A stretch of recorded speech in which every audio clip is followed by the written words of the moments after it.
Hello বন্ধুরা, তোমরা সব কেমন আছো? আমি অনেক দিন ভিডিও করতে পারিনি, কেননা আমাদের বিয়েবাড়ি আছে, তারপর বাড়িতে লোকজন এসছে, তারপরে দিদির বাড়ি অনেক জায়গায় যাওয়া ছিল, তো সেই জন্য হয়নি। তো আমাদের এখানে বড়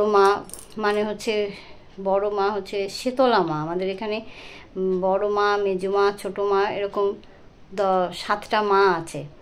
তো সেই 7টা মায়ের স্নান যাত্রা হয়, গঙ্গায় নিয়ে যায় সাজিয়ে গুজিয়ে। প্রথম দিন মানে মায়ের যেদিন স্নান হয়, মাঘী পূর্ণিমায় এটা হয়, তো তার আগের দিন মায়ের অধিবাস হয়। তারপর দিন সকালবেলায় পূর্ণিমা যেই লাগে তখন মাকে কাঁধে নিয়ে গঙ্গার ঘাটে যায়।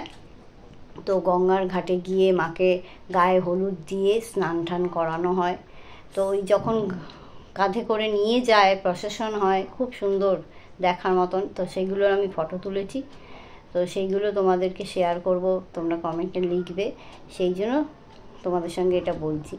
তো সব মায়েদেরই এরকম কাঁধে করে নিয়ে গিয়ে গঙ্গার ঘাটে দাঁড়ায়, তারপর গঙ্গার ঘাটে গায়ে হলুদ দিয়ে চান করিয়ে আবার মাকে যেখান থেকে যে মা এসছে সেই মাকে আবার সেই জায়গাতেই পৌঁছে দেওয়া হয়। তো তখন তার পরের দিন মায়ের পুজো হয়, সবাই লাইন দিয়ে পুজো দেয়। আর মানে তখন রাজবেশ পরে ঠাকুর, মানে রাজবেশ হচ্ছে বেনারসি পরায়, বেনারসি পরে গয়না গাটি পরে দারুণ লাগে তখন মাকে দেখতে। তো সেই ফটোগুলো তুলে নিয়ে এসেছি, তোমাদেরকে শেয়ার করব, তোমরা দেখবে। এটাকে বলে বড় মার স্নান যাত্রা আমাদের এখানে। তো এটা অন্য জায়গায় হয় না, আমাদের এখানে হয়, তাই তোমাদেরকে ছবিগুলো পাঠাবো, এগুলো তোমরা দেখো কেমন লাগছে, আর কমেন্টে লিখো, ঠিক আছে? অনেক দিন হলো, ধরো এই গত পূর্ণিমা গেছে, ওই সময়তেই এটা হয়েছে। তো আমি ফটোগুলো ছাড়তে পারিনি, সময়ও পাইনি, ভিডিওতে বলতেও সময় পাইনি, তাই জন্য রাত্রেবেলা তোমাদের সঙ্গে কথা বলছি। এইমাত্র আমার স্টুডেন্ট আছে, রান্নাবান্না করার পরে স্টুডেন্ট আসে, স্টুডেন্টকে পড়ানো পর আজকে একটু সময় পেয়েছি, তাই তোমাদের সাথে একটু কথা বলছি। তোমাদের আরও দুটো কথা বলা হয়নি।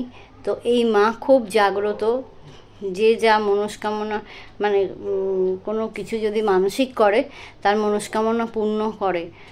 তো সেই জন্য অনেকেই তার কাছে মানত করেছিল।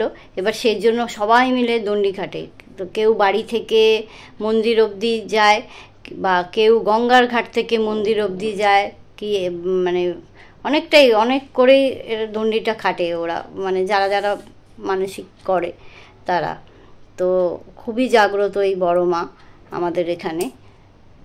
তো সেই জন্য তোমাদের যদি কারোর ইচ্ছা হয় তোমরা এসে দেখতেও পারো যে কীরকম মূর্তিটা বা কীরকম। আর ফটোটা তো তোমাদের পাঠাচ্ছি, কিন্তু তোমাদের মন্দিরটা যদি দেখার ইচ্ছা হয় তোমরা দেখতেও পারো এসে। খুব জাগ্রত মা, ঠিক আছে?